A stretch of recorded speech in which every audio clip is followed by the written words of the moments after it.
सगळ्यात मोठी बातमी महायुतीच्या जागा वाटपासंदर्भातली। महायुतीच्या बैठकीत जागा वाटपाच्या फॉर्म्युल्यावर चर्चा झाल्याची माहिती।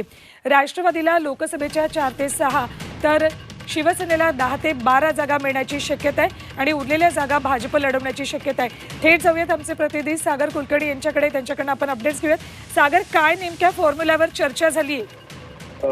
वास्तविकतेत गेल्या काही दिवसांमध्ये अजित पवार गटांना 4 जागा तर शिंदे गटाला 8 जागा मिळतील, 8 ते 10 जागाची शक्यता वर्तवली जाते। पण आता जी माहिती उपलब्ध झालेली आहे त्यानुसार राष्ट्रवादी काँग्रेस, अजित पवार तसंच शिवसेना शिंदे यांना जागा ज्या बाहेर चर्चा सुरू आहेत त्यामध्ये वाढवून दिल्या जातील अशी शक्यता वर्तवली जाते।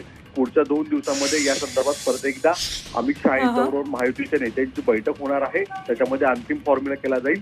पण याच्यामध्ये राष्ट्रवादी काँग्रेस आणि शिवसेना यांना जरी जागा वाढवून दिल्या तरी उम्मीदवार मात्र अमृत नोनी आर्थो प्लस, ये एक प्रूवन फॉर्मूला है। इसमें मौजूद नोनी फल के गुण और आयुर्वेदिक जड़ी बूटियां शरीर को जरूरी पोषक तत्व देने के साथ साथ हड्डियों और जोड़ों के घिसने, उनमें होने वाले सूजन और दर्द को रोकने में मदद करता है। दर्द मुक्त जीवन के लिए अमृत नोनी आर्थो प्लस भाजपाने दिलेला असेल असं एक सांगितलं जातं।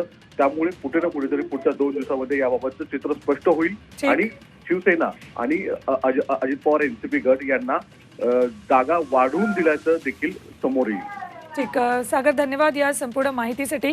तर महायुतीच्या जागा वाटपाचं सूत्र आता ठरलंय का अशी चर्चा आहे। राष्ट्रवादीला 4 ते 6 आणि शिंदे गटाला 10 ते 12 जागा देण्यावर चर्चा झाल्याची माहिती सूत्रांनी दिली।